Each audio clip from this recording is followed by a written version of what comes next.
وبارك على نبينا محمد وعلى آله وصحبه أجمعين وبعد.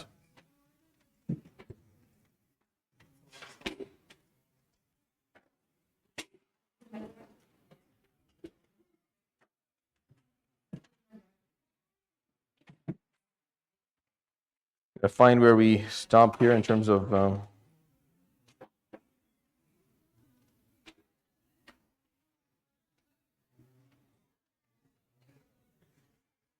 so inshallah ta'ala, starting next week, we will start, here we are, we will start this session right after Salat al-Isha. So those of you who are attending it with me, we'll pray Isha, I'll give the khatira, and then we'll kick everyone out and we'll start the dars. Isha will be next week, technically 8:10 or something, so we'll finish at 9:30ish. And then Isha will become 7:45 at some point, and then we'll be starting at 8 o'clock, finishing at 9 o'clock inshallah ta'ala. That's the plan for this lecture.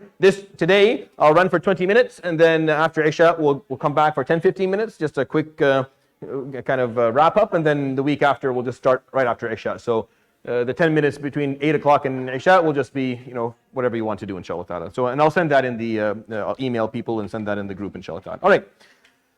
بسم الله والحمد لله والصلاة والسلام على رسول الله وآله وصحبه ولا. يقول المصنف رحمه الله ونفعنا بعلمه: ويشترط تقدم خطبتين ومن شرط صحتهما حمد الله والصلاة على رسوله محمد صلى الله عليه وآله وسلم وقراءة آية والوصية بتقوى الله عز وجل وحضور العدد المشترط. So the fourth condition, we had talked about these conditions I think last I feel like I feel like we're one step ahead. I feel like this is one step ahead. I think I stopped حضور 40.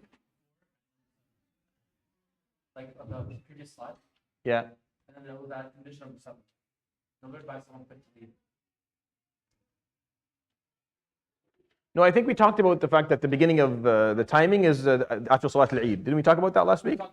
Yeah. So I stopped with the الثاني حضور 40 من أهل وجوبها. That's where I started. We stopped by saying the second condition is the attendance of 40 people who are required to attend. Okay, that's where we stopped. So I'll continue from there. الثالث أن يكونوا بقرية مستوطنين وتصح فيما قارب البنيان من الصحراء. And the third condition is that the congregants have to be in a settled village, and it's valid to perform the near buildings of a vacant area. So again, the definition is that the area has to be defined. It has to be a village, it has to have a name. The city you can't, Bedouins don't require Jumu'ah. And people living just in different parts without their area having a definition, being called a county or a town or a village or a city of some sort, it doesn't count.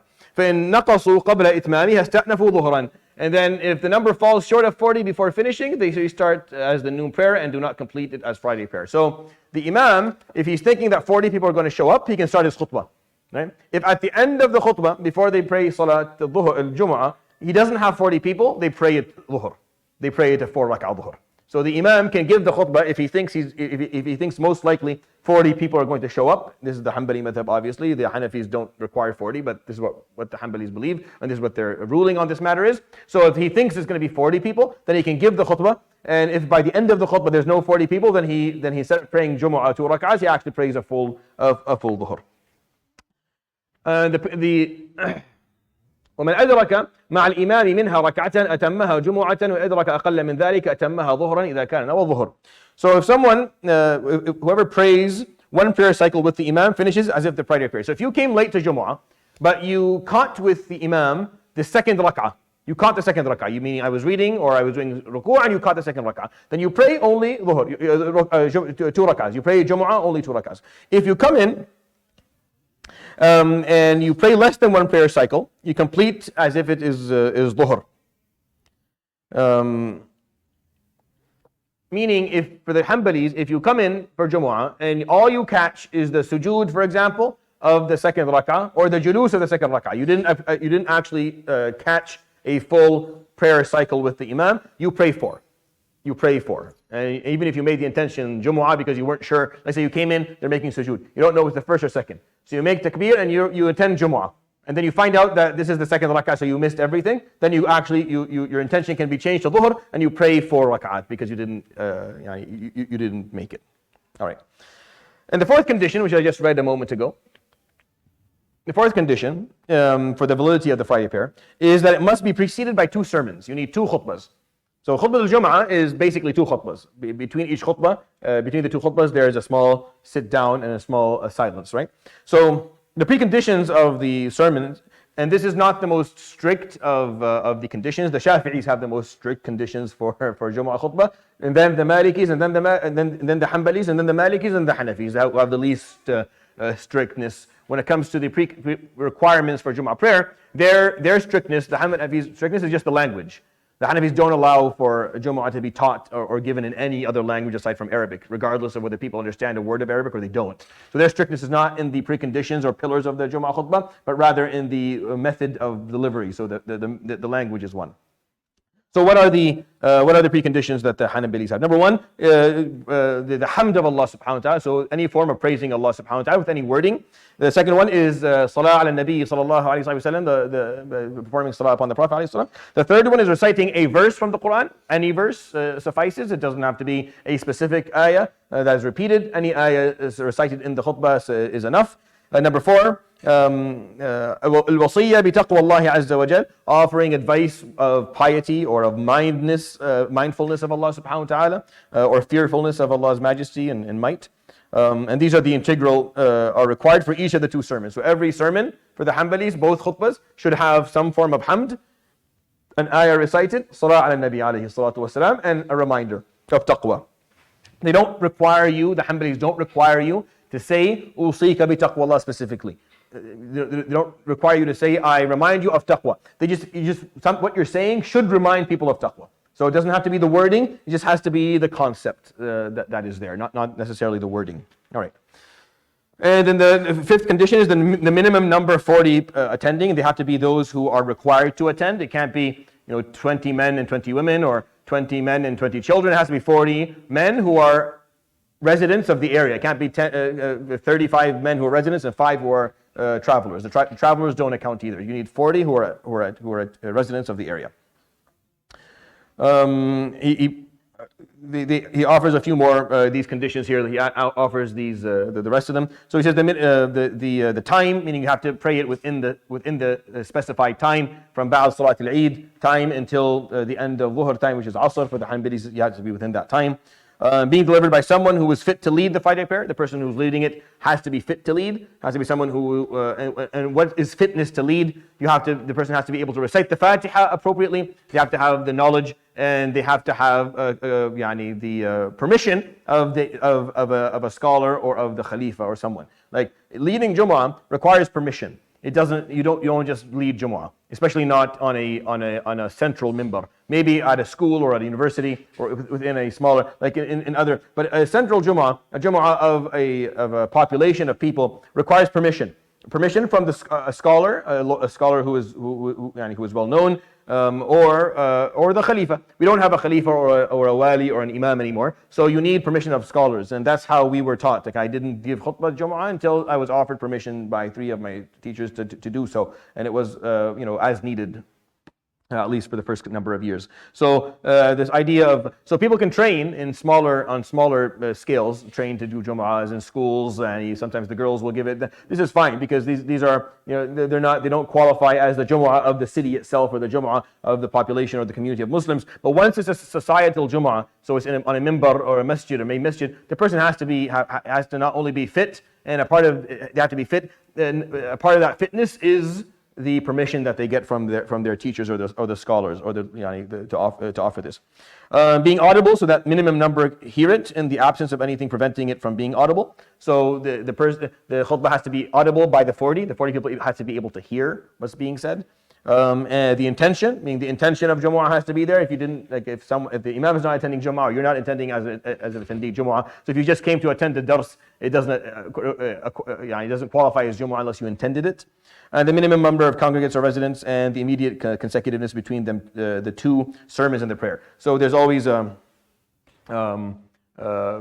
sit down. The Imam pauses or sits for a moment between the salah, before the first khutbah and the second khutbah, and there should be consecutiveness. I mean, there shouldn't be a long pause where Imam goes and does something, or people go do something and come back for the second khutbah. It has to be consecutive. So it's just a quick sit down, a quick resting for a minute or so. People do istighfar in that time. You don't read Surah Al-Fatiha. You do istighfar, astaghfirullah, astaghfirullah, until the Imam gets up again and starts talking, and then you just listen. ولا يشترط لها الطهارة لهما الطهارة ولا أن يتولاهما من يتولى الصلاة. So purity or ritual purity and being free of impurity, even if making the sermon in the mosque, is not a condition of the two sermons. So the Imam on the minbar doesn't have to have wudu. For the Hanbalis, they don't have to have wudu. That's their opinion on the matter. Obviously, other madhab have different opinions on this issue, and there's famous stories like the story of Umar al-Khattab and others who went and made wudu and came back because they lost it. But the Hanbalis don't see that the Imam on the minbar while giving the khutbah requires wudu. Neither is covering one's nakedness. If the Imam is obviously it's very there's no these conditions, like when fiqh talks about this stuff, fiqh is not thinking about myself striding into the masjid naked to give a khutbah. It's thinking about people in jail, for example, who are being stripped of their clothing, who want to give Jumu'ah, for example, or people who are so poor that they can't afford to actually cover their awrah. So it's thinking about examples of where there's a problem, and this is just offering a solution. We're offering a form of solution. This is not like it wouldn't be appropriate for an Imam to give a khutbah in his shorts or something. But the Hanbalis are talking about the technicalities here. Neither is it a condition that the person who delivers the sermon lead the prayer. So that's why you'll find sometime in the city, an Imam will give a khutbah and then someone else will lead. Because the Hanbali see that to be permissible. So one person can give the khutbah, one person can lead the prayer, especially if the person who's giving the khutbah does not recite the Quran well. And this happened specifically during the times of later Khilafah Abbasiyya, where the Khalifa or the Wali was not, he did not know anything, most of the Quran, enough of the Quran to recite appropriately. So he'd give the khutbah because he's required to teach and address the people, but then a hafiz would lead the prayer. I have my pet peeves with this aspect, but this is the fiqh Hanbali, this is how they see it, and I understand the philosophy behind it. Okay. Unlawful words invalidate the sermon, even if only a few words. So if someone says, if the Imam performs any form of kufr, or says anything that is haram to say, then that can invalidate the Jumu'ah for him. And the people would require him to get down and someone else to go and repeat the khutbah from the beginning. And the khutbahs don't have to be long. Like if you attend, you're like, oh, another half an hour. No, a khutbah can be 5 minutes. Khutbah with both khutbahs can be a 5-minute thing. You stand up, it takes less than a minute and a half to say Alhamdulillah, wa salatu wa salam ala Rasulillah, usikum bi taqwallah, ya alladhina amanu taqullah wa qulu qawlan sadida. It takes a minute to do that. Sit down, stand up, do the same thing. You're done. Jumu'ah technically is finished. Obviously, you're trying to offer something that is beneficial, a message that people can go home and think about. But technically speaking, you've kind of performed what you need to perform. So it is not adequate to deliver the sermon in language other than Arabic when one is able. So I'm adding, it's not, he didn't say that in this matan, but this is a part of Al-Rawd al-Murbi' al-Imam al-Buhuti. He pointed that out for the Hanbalis. So this is one of the two opinions in the Hanbali madhab. So he points out one of the two opinions where for the Hanbalis, similar to the Hanafis, they require the khutbah to be in Arabic as the majority opinion within the madhab. But there's a second opinion in the madhab that does not require that, and then the Shafi'is and the Malikis have different opinions on this matter as well, which allows us, and which is what we follow here in the city in terms of giving the khutbah. So we give it a lot of it in English and maybe a part of it in Arabic because people don't understand the language, unfortunately.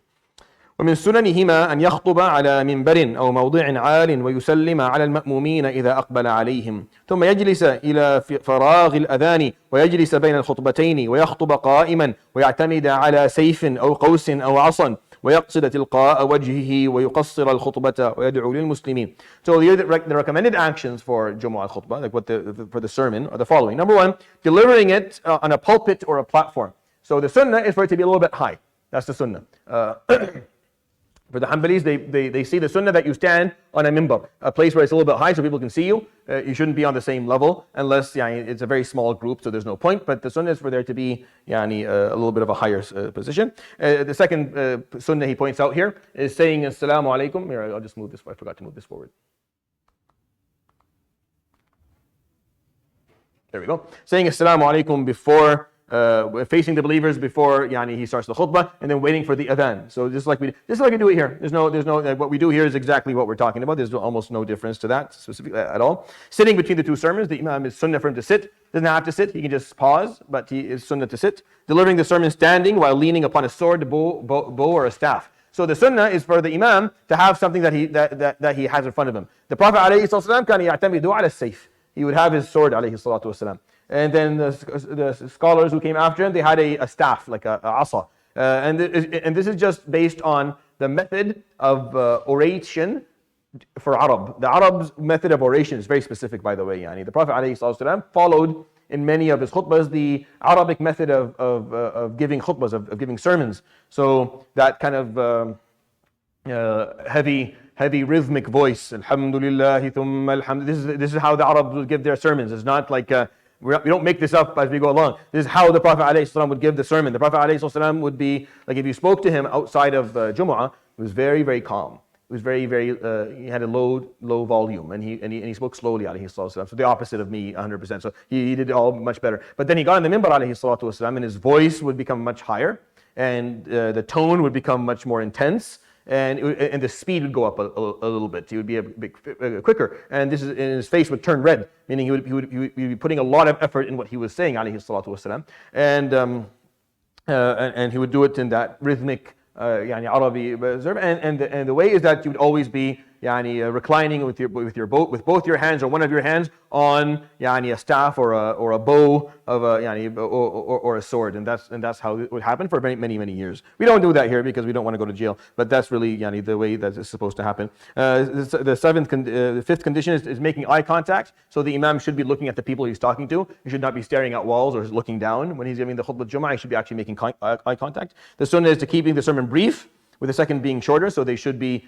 brief. Now, brief is a subjective term, so if brief to you is 5 minutes, brief to me is 40, because it really depends on how we define long, right? So long, a proper dars is an hour. Brief, 40 minutes. There, that's the bargain for you. If you're used to attending things that are 10 minutes and you want a khutbah that's 5 because that's brief, then you have a problem with. It's subjective and it's based on what we're comparing it to.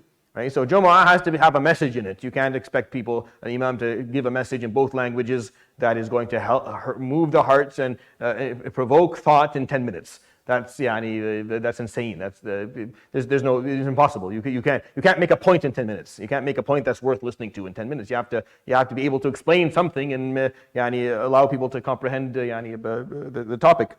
So anything that's less than an hour, in my opinion, is a brief Jumu'ah. I used to attend the Jumu'ah for Sheikh Naeem al-Hariri, Allah yarhamu, or maybe he didn't pass away. Maybe Allah tawal him, I don't know. But he left. He had a masjid called Jami' al-Zaytuna in Al-Damiyah, and he was in and out of the mukhabarat all his life, even before the Syrian war. And he disappeared right at the beginning of the war, so I didn't see him anymore. So I assumed he had passed away. But his Jumu'ah was packed to the point where they closed down the intersection every single time it happened. The intersection, the people would be outside, and his Jumu'ah was a full hour. You would get on the minbar and he would say, "My Jumu'ah is an hour. If you don't like it, Abu Umar gives a khutbah right down the street. Here is 15 minutes." I should tell you a story, and I shouldn't tell you the story. So my wife and her family lived in that right beside his masjid, very close in that area. So whenever I visited on Jumu'ah, I wanted to go and pray there, and my uncle would say, if you want to go to Abu Umar's masjid, we can go there too, because it's 15 minutes, and I would want to go to, because he didn't want to go and attend the hour khutbah with me. So I would pull him, I would drag him with me, my father-in-law, to attend the hour khutbah, and he was like, if you ever want to go to just Abu Umar's quick 15, we can always do that. But he was an orator, he was a khatib. He would stand there, he would listen, you would never, he would be focused for the full hour. You wouldn't blink for a moment, and there's benefit obviously in that, and you learn a lot. Okay, I'm not going to read there's more explanation than there is in the metan, right? I've kind of made that clear to all of you. Like there's more the translation is not of the actual text; it's the translation of the explanation of the text. So you don't have to read it for your own benefit, but I'm only going to hold you to what the text is saying in the translation of it, which I'll share with you here. Anything I don't share with you during these lectures, I won't ask you about. والجمعة ركعتان يسن أن يقرأ جهرا في الأولى بالجمعة وفي الثانية بالمنافقين. And the fire prayer is 2 rak'ahs, and the sunnah is to recite openly, loudly, with Surah Al-Jumu'ah in the first rak'ah and Surah Al-Munafiqeen in the second rak'ah. And that's the Hanbali madhab. There's a lot of different opinions on this issue specifically within the madhab. We don't follow that specifically, but that's what they see to be sunnah.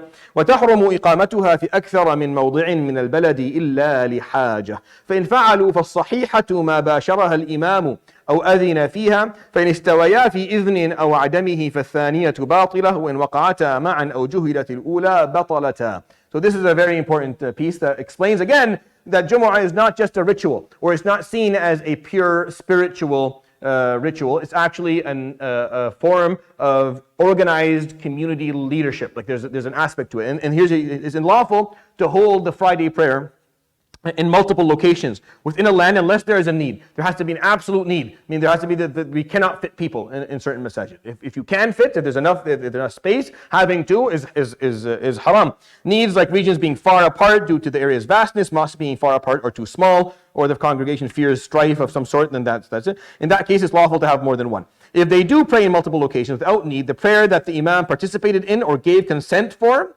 is valid. And the imam as in the leader. There has to be within every community a leader. That's how Islam works. So the leader, whatever khutbah was given by the leader, or the one the leader attended, or the one the leader gave consent for, that's the one that is correct and valid. The rest are all wrong. The rest don't count as Jumu'ah. If the two Friday prayers are equal in having or lacking permission, the second is invalid. So if they both don't have permission and there's no imam, then the first one is correct and the second one is going to be invalid. And if any point, and that's kind of, and if they happen at the same time, or we don't know which one is first, they're both invalid. So if they happen at the same time and we don't know which one is first, and there's no permission, there's no leadership, then they're both invalid. So this is a very difficult topic because it makes you think, well, what are we doing here? And that's my question. What are we doing here? And this is not just the Hanbali madhab. This is the Hanbalis. You can read the other madhab. It's very similar ideas because they all understand Jumu'ah to be an aspect of leadership within a community, not a pure ritual or spiritual activity. No, there has to be a leader, there has to be consent. We have to only have masajid based on the need. You can't have masajid that are running 5-6 khutbahs and half of them are empty because that's not how this works. Like it has to be properly organized, there has to be agreement, there has to be some form of leadership within this, or else some of these khutbahs will be deemed invalid and batil altogether. So this is an important piece. That's why I'm explaining it to you and taking some time to emphasize it. We'll stop. I think it's time for so we'll stop inshallah for Adhan al-Isha, and we'll continue maybe for 10-15 minutes after Adhan al-Isha for those who are attending this. I just want to try and finish the Jumu'ah piece, and so we can start Salat al-Eidain next week inshallah. Jazakumullah khair. Wa sallallahu alayhi wa Muhammad wa sahbihi ajma'in.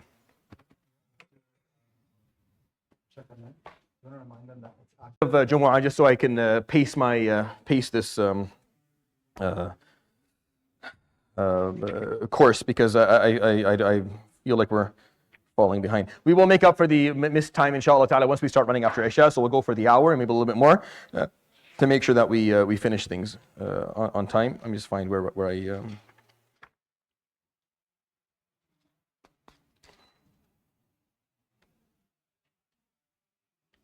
all right.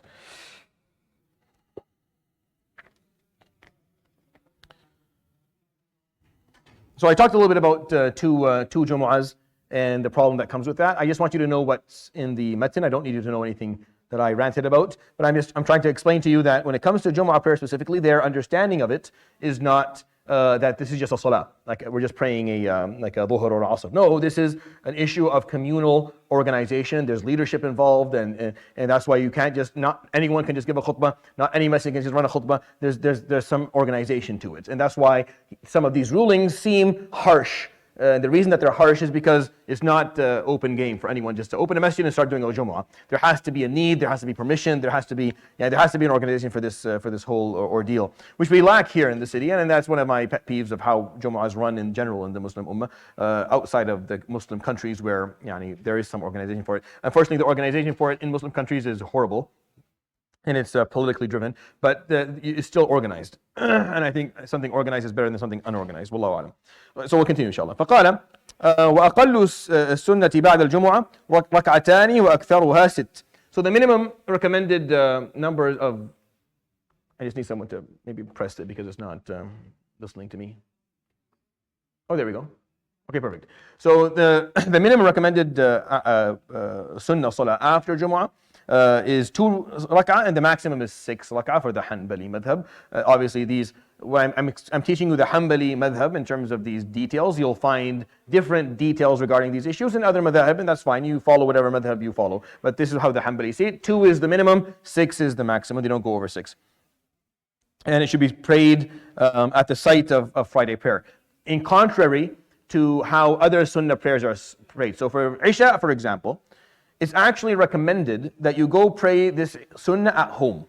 That is the recommendation. That's the sunnah. Like it's better to pray the Isha sunnah at home. People do it here because they know they're not going to do it at home, which is fine. That's a good reason, so pray it here. But the sunnah, what's best is you go pray it at home, because outside of the fara'id, outside of the obligatory prayers, the masjid is just for that. Like everything else should be prayed at home. Like the sunnah is to pray it at home in your house. Have a musalla in your house for all the sunnahs. And then the salat al-fard, dhuhr, asr, maghrib, isha, fajr, and jumu'ah, that's in the masjid.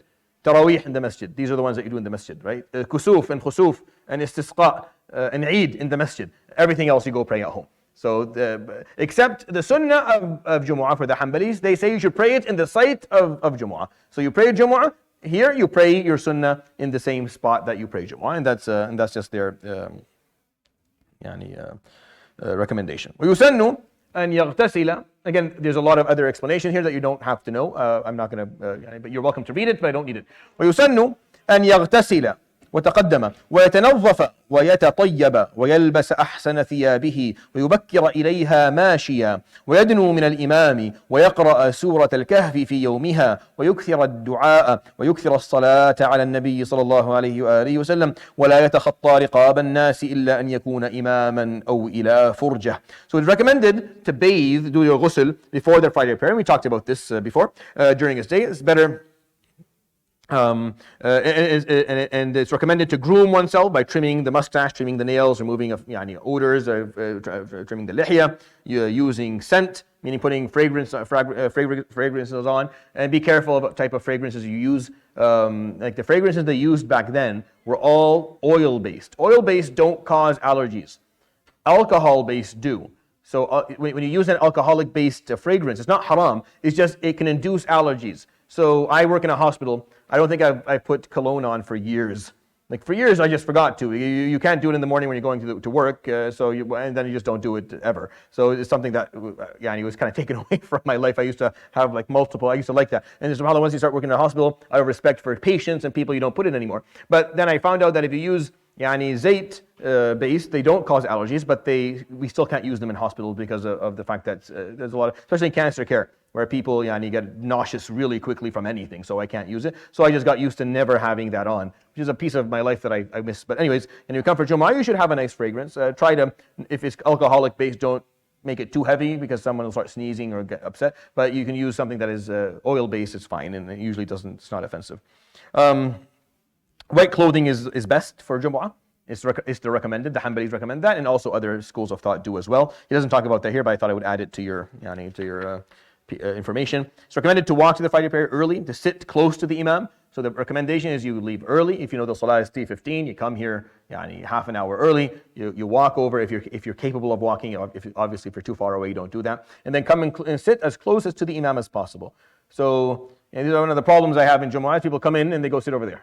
You're early. Come sit up front, closest to the Imam. If you don't do that, then you're causing a whole bunch of problems because now people are going to do what they shouldn't do. So sit close to the Imam, face the direction of prayer, and then to recite the Quran. And it's recommended to recite Surah Al-Kahf on that day or during the day between tonight, like starting tonight, Maghrib tonight until Maghrib tomorrow. The Hanbalis see that to be the timing for it, which is the most flexible of the timings for all the madhab. The most flexible of the Hanbalis when it comes to reciting Surah Al-Kahf. They believe that you can start it from Maghrib of Yawm al-Khamis until Maghrib of Yawm al-Jum'ah. Most of the madhab after Salat al-Jum'ah, they don't see it to be recommended anymore. The majority of them don't see. But the Hanbalis have that kind of flexibility, so I like to take that opinion. It's something you can do as well if you can't recite it during the day and you want to recite it after Jumu'ah. So I tell people sometimes, if you want to pray Jumu'ah and then sit down and recite Surah Al-Kahf, then you get the ajr inshallah as well. It's a very well established opinion in fiqh, and I think it's very reasonable. It's also recommended that one not step over congregants unless one is the Imam. Like if I'm coming in as the imam, then I can step over people. Like obviously, I ask for permission to move, but it's not seen as wrong because I'm making it to the mihrab, to the minbar. Or if you saw a furja, so if you see a vacant spot, if there's a vacant spot and people aren't filling it up, then you can go to that vacant spot because that's the problem of the people who haven't filled it out. Like if there's a spot up here, an obvious spot that can take a human being, and the people just don't want to fill it. No one to the side, they're not closing. Behind, they're not coming up. Then if you see it, you can go ahead and move towards it. That's you're not accountable. What we try to recommend is to maybe get people to go ahead and mush and get up ahead and sit and fill the spaces. Because takhattul riqab, putting your foot beside someone's head when you're walking, is not respectful on the day of Jumu'ah, and we try not to do that. But if there's a spot, then you're not accountable. وحرم أن يقيم غيره فيجلس مكانه إلا من قدم صاحبا له في موضع يحفظه له وحرم رفع مصلى مفروش ما لم تحضر الصلاة ومن قام من موضعه لعارض لحقه ثم عاد إليه قريبا فهو أحق به. So this is where a lot of the practices we see that people don't like very much come from, is from the permissions of the Hanbali madhab. So what do they allow? They allow, it's unlawful to make someone stand and move to sit in their place, even if it's your son. Like if you want to pray and someone's sitting, it's unlawful to say, get up, I want to pray here, because they're old, you're older than them, or they're your grandchild. You shouldn't do that ever, it's haram. However, unless the seated person is someone who had been sent expressly to sit and reserve a spot. So you can reserve spots in Jumu'ah for the Hanbalis. Like you can send someone, a minor or in that day a servant or a son, to sit in a spot and reserve it for you. Or someone who's a minor who doesn't have to attend Jumu'ah, they can reserve it. When you come, they can give you that spot. The Hanbalis allow for that. Which goes against the contrary belief that it's not acceptable. It's acceptable to do that for the Hanbali madhab. I don't recommend it because in a community that is diverse and has a lot of difficulties, I don't recommend doing it, but the Hanbalis allow for it. However, if someone sits in the space where the imam normally sits, or where people walk, or sits facing the people praying and the spot is tight, he is made to move. So you can't sit and face people during Jumu'ah. I remember there was a couple of people who did this in LMM, and absolutely blew my mind, and it really bothered me. Like they would sit and they would put their backs here and face people. And we have 4 imams now. There's one imam, sit and face the imam. What do you? Well, my back hurts. Let's go. You have permission not to attend Jumu'ah. You don't sit and face people. Unless you're the imam, you should not be doing that. And you shouldn't sit in the place where people are walking. You should be moved, and you should not sit in the imam's spot. So those are the things you shouldn't do. They seem common sense, but unfortunately common sense is not as common as it should be. Is it unlawful to remove a spread out prayer rug so long as the prayer has not commenced? So if someone puts a prayer rug, and you're not supposed to move it unless salah starts. If salah starts and the person who owns this rug has not come to pray here, you can get rid of it. But aside from that, you can leave it. If it's a dars or a khutbah, you can leave it for them to come back. Whoever leaves his place in response to an event, like they lost their wudu, or they need to step outside, for some reason need to step outside and come back, then and soon returns, has more right to that spot than anyone else. So we hold spots for people during salah and during khutbah. So if someone's sitting beside you and they had to run outside, their child starts to scream, or they make wudu, then you hold that spot for them. You don't lose that spot immediately. And the same thing goes for salah. It should be reserved for them out of respect. And these are important things. We have these problems here for salah during Ramadan. And I think that as much as I agree with the Hanbali madhab when it comes to salah, for this one specifically, I don't permit it. And I have the right to do that in the masjid. I don't permit it in the masjid because we just don't have enough capacity for it. Usually reserving spots is reserving, just so you understand what he meant here, Imam al-Hajjawi. What he meant is reserving a preferred spot in the masjid, a preferred spot, not a spot. Meaning the masjid is big enough, but he wants to pray in that spot over there. So he can reserve it. But if the masjid is small, so first come, first serve, you can't reserve a spot. There's a difference here. There's a difference. Reserving a preferred spot, meaning the masjid is big enough, everyone's going to get a spot to pray. I just want to reserve this spot over here for some reason. Go ahead. If you have someone who's willing to come and sit and hold the spot for you, that's fine for the Hanbalis. However, if the masjid does not have enough spots, so people are coming in and the masjid is packed and there's no more space, but someone's holding a spot for someone else, that's not permissible. Not even for the Hanbali madhab, it's not permissible. So which is why I tell people you can't hold spots, because we don't have, if this masjid was 4 times the size, so we have enough spots for everyone can pray, we'll be fine, then no problem. But you can't hold a spot when the masjid is, within 15 minutes before salah is going to be packed. That's not okay. Just to clarify that piece, because I don't want you to misunderstand what the Hanbalis are saying. وَمَنْ دَخَلَ وَالْإِمَامُ يَخْطُبُ لَمْ يَجْلِسْ حَتَّى يُصَلِّيَ رَكْعَتَيْنِ يُوجِزُ فِيهِمَا. And then whoever enters while the Imam is giving the khutbah, the Hanbalis recommend that you pray two quick rak'ahs, two quick, very short, meaning a quick Fatiha and then maybe a surah, or not even, or just an ayah. You make it a quick rak'ah. You don't spend a lot of time in sujood or ruku'. Again, an issue of difference of opinion within the madhahib. Issue of difference of opinion within the madhab. I personally, my opinion on this matter specifically is not of the Hanbali madhab specifically for this. I don't think that if you come in for a khutbah, you pray. Mostly because the way our masajid are structured these days and the amount of people that enter these small spaces does not really allow for two rak'ahs to be prayed. Like when you pray two rak'ahs, you need space. We don't have space. If you come into a masjid and there is space, then pray those two rak'ahs. But if you're coming to a masjid where there's no space, then just sit. And just sit and don't do the rak'ahs. The Hanbalis recommend, as the Shafi'is do, they recommend two rak'ahs when you enter while the Imam is giving the khutbah. The other madhab have different opinions. There's different evidences to support and to support this and argue against it. But this is the Hanbali position on it, and it's a reasonable position. But I think we have to take into consideration sometimes the way that our masajid are designed, structured, and the number and the volume of people that are existing in a masjid sometimes. Because if you want to pray my sunnah, but there's no space. So you start moving people around, and because you're the emperor of China, of Japan, you want to play. No, just sit because there's no space. But if there is space, and you want to follow the Hanbali madhab, then you're welcome to do so. ولا يجوز الكلام والإمام يخطب إلا له أو لمن يكلمه ويجوز قبل الخطبة وبعدها. It is permissible to talk while the Imam. It is impermissible, forgive me, to talk while the Imam delivers the sermon unless one addresses the Imam or the Imam addresses him. As I told you before, the khutbah, the Imam speaking to you. Right? So you can only respond to the Imam. You can speak to the Imam or the Imam can speak to you. Now you're not recommended to speak to the Imam, but if you do that, you don't lose your Jumu'ah. But if you speak to the person beside you, you lose the ajr of your Jumu'ah. And any form of communication with with another person outside of the Imam, you lose your Jumu'ah, even if it's text messaging. Even if it's text messaging. Don't do that. Don't text, don't be text. Unless you're on call for like a hospital, you have patients you need to see, or there's an emergency, do not communicate with anyone. If there's an emergency, you have to communicate. You're obligated to communicate. You can't let an emergency happen while you are attending Jumu'ah. But outside of that, you should not be checking your phone to see text messages, and you should not be texting during Salah, and you should not be talking to someone, even to tell someone to be quiet. You shouldn't do that. The Imam does that. You just focus. The Imam is speaking to you. You are attention with the Imam. If the Imam speaks to you, you can answer. Meaning, if I tell you, Sallu ala Nabi, Allahumma salli ala Sayyidina Muhammad, then you do that in Jumu'ah. If I say, Wahidullah, la ilaha illallah, people should respond to me when I speak to them. And sometimes you can speak to the Imam. It's unrecommended to stand up and object or ask questions in khutbahs, but it does not ruin your Jumu'ah. It's unrecommended, but it does not take away your Jumu'ah, just for clarity here. Talking is permissible before, obviously, the khutbah, and after the khutbah is fine. And when the Imam is silent between the two sermons or when happening in the supplication. So the Hanbalis allow for the time where the Imam sits down.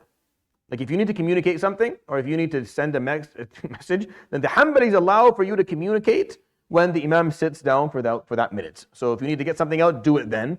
It's not recommended, but it's permissible if needed. All right. It's offensive to fidget or drink during the sermon if one can hear it, and otherwise it is permissible. So be careful, like during Jumu'ah, to be playing with things or eating invalidates your prayer. Drinking does not, but avoid it if possible during the khutbah. That's the end of Bab Salat al-Jumu'ah. It was a very long one.